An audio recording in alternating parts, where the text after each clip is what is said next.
Pai do Senhor, mais uma vez estamos aqui. Hoje é sábado, como de costume. Temos sempre aprendido a cada sábado uma nova leitura, uma nova matéria. E hoje nós vamos falar sobre o descanso sabático.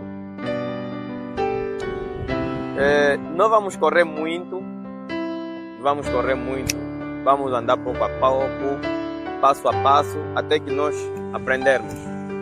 Gostaria primeiro de começar com a leitura dos 10 mandamentos. Abre aí na tua Bíblia, Êxodo 20, versículo 1, vai ler até 17. Lá vais encontrar os mandamentos que Deus deu no povo de Israel quando o povo estava no deserto, depois de serem libertados no Egito, na terra onde sofreram um processo de escravatura.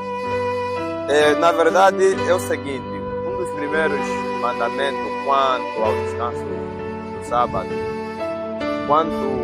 quando se refere ao descanso sabático, quando se refere em parar de trabalhar, uma das primeiras regras que está dentro desse dia é que não se pode fazer o teu próprio trabalho. De acordo com o que está no verso 8 até 11, vamos encontrar que Deus ele diz que lembra-te do dia do sábado. Quer dizer que cada sábado, cada momento que você estiver, deve lembrar que quando chegar o dia sétimo, é o dia de sábado, é o dia de descanso. Sábado significa folga, feriado, pausa.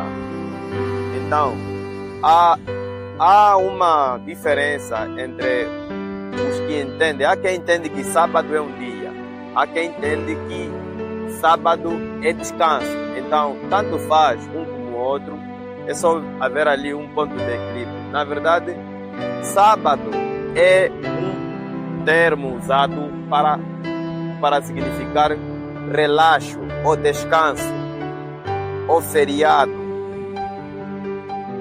Então, a palavra sábado não é uma palavra que significa o dia, não. O dia é sétimo. Agora, o descanso se faz no sétimo dia. Então, esse dia de descanso, que é o sétimo dia, Deus disse que lembra-te do dia de descanso para o santificar.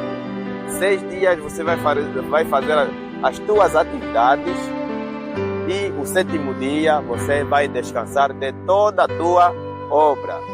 Então, descansar de toda a tua obra significa que você vai trabalhar somente aquilo ou vai fazer somente aquilo que Deus manda.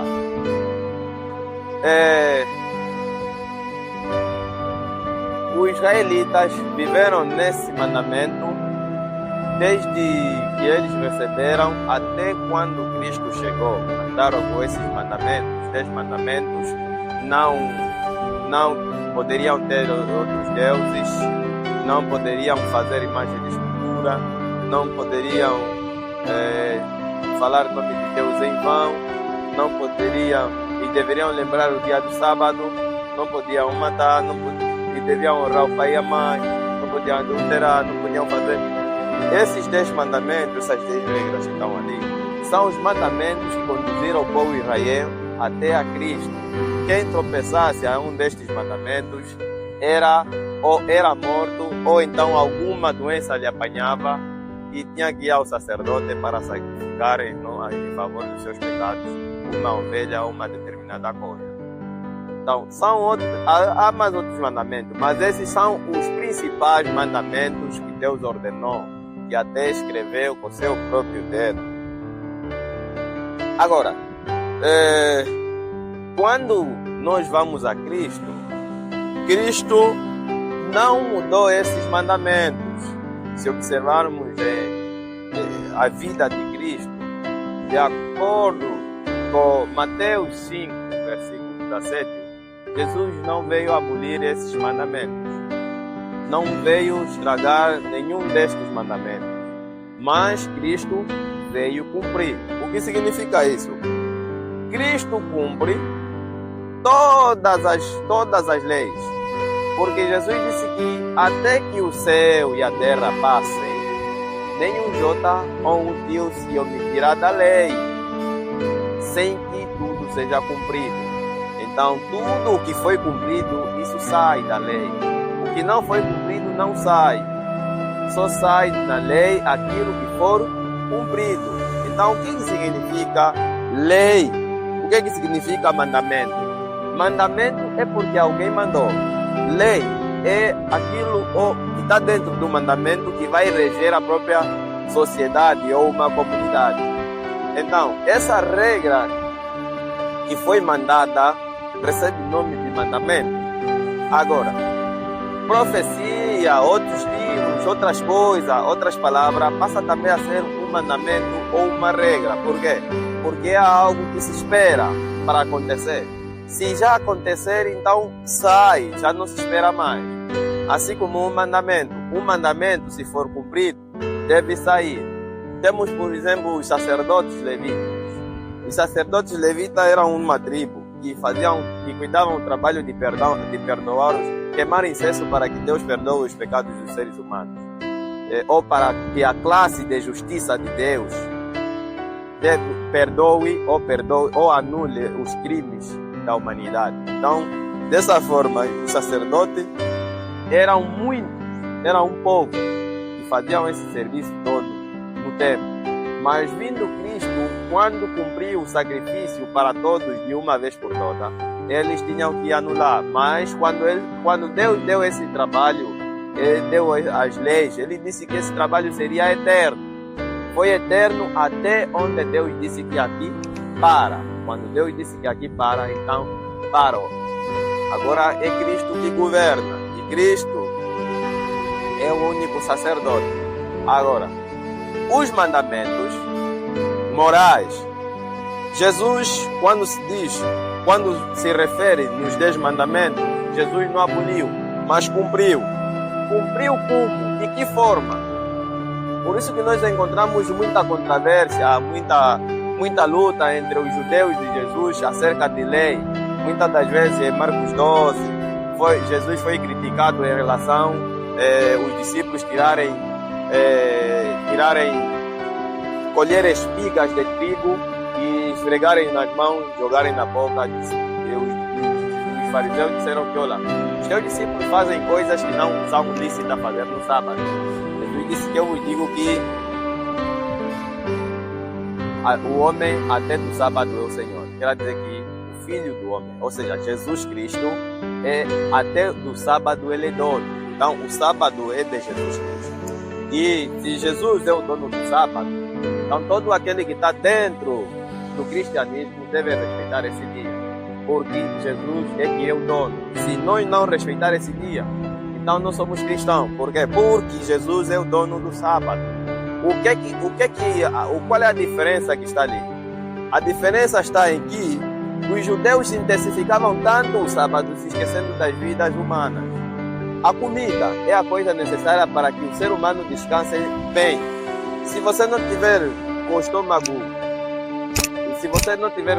cheio de comida, claro que esse descanso não vai ser descanso. Nós costumamos ver quando nós faltamos no serviço, ou porque disseram que é feriado, nós não vamos no serviço, é um dia de folga, não vamos ficar o dia com fome só porque nós não fomos no trabalho. Não, comemos, relaxamos, nos sentimos bem. É dessa forma que o descanso de Deus é oferecido ao ser humano, porque é um dia feito para o bem do ser humano, não para castigo. Agora, os judeus ultrapassavam esses limites por causa das suas transgressões, porque eles abandonavam o mandamento de Deus para fazer as suas próprias tradições. Hoje, todo aquele que vive sabe que Cristo é que morreu por meus pecados, pelos meus pecados. Então deve fazer um esforço de que quando chega o dia de sábado, descanse, faça somente o trabalho que Deus aprova. Em Isaías 58, versículo 13, Deus disse que se você no dia de sábado não andares com os teus pés nos caminhos onde eu não te admito ir, ou não andares em teus próprios caminhos com os teus pés, e não fazer os teus próprios trabalhos com as tuas mãos, não pensares as tuas próprias ideias, não falares com a tua boca as tuas próprias palavras, e você disseres no teu coração que o sábado é bom para mim, é bom dia para descanso, então vai se encontrar a favor do Senhor. É dessa forma que o profeta Isaías recebeu a palavra de Deus concernente o sábado. E lembra-se, Isaías 58, versículo 13. Pode continuar a ler para frente. E nós vimos que, mediante o Novo Testamento, Jesus, em todos os sábados, ele fazia trabalho do Pai. Em nenhuma parte que Jesus foi fazer o trabalho que não é do Pai. Só que os judeus entendiam mal Jesus. Entendiam que no sábado não poderia se curar, não podia se fazer trabalhos de Deus. Eles esqueceram que o mandamento que Deus deu é de que no sábado o homem tinha que parar as suas próprias atividades e fazer atividades de Deus. Então, essa é a diferença entre judeus e Jesus. Jesus parava as atividades dele e fazia as atividades de Deus. E os judeus paravam tanto as atividades dele como as atividades de Deus. Então, isso não era o que Deus pediu. Deus pediu para que o homem parasse as suas atividades e fizesse as atividades de Deus, ou seja, dele, as atividades do Criador. É dessa forma que um verdadeiro descansador do sábado, um verdadeiro seguidor de Jesus, deve agir enquanto ainda tiver vida aqui na terra. E quando chega o dia do sábado, seja como costume, ele não pensa em ir no trabalho, não pensa em fazer as suas próprias coisas, não pensa em falar as suas próprias palavras, não pensa em caminhar para locais em que não vai fazer nenhuma coisa que é de Deus. Então, esse homem é que é aprovado por Deus, é que é aprovado por Jesus. E fazendo isso, é bom, porque vai trazer muitos benefícios espirituais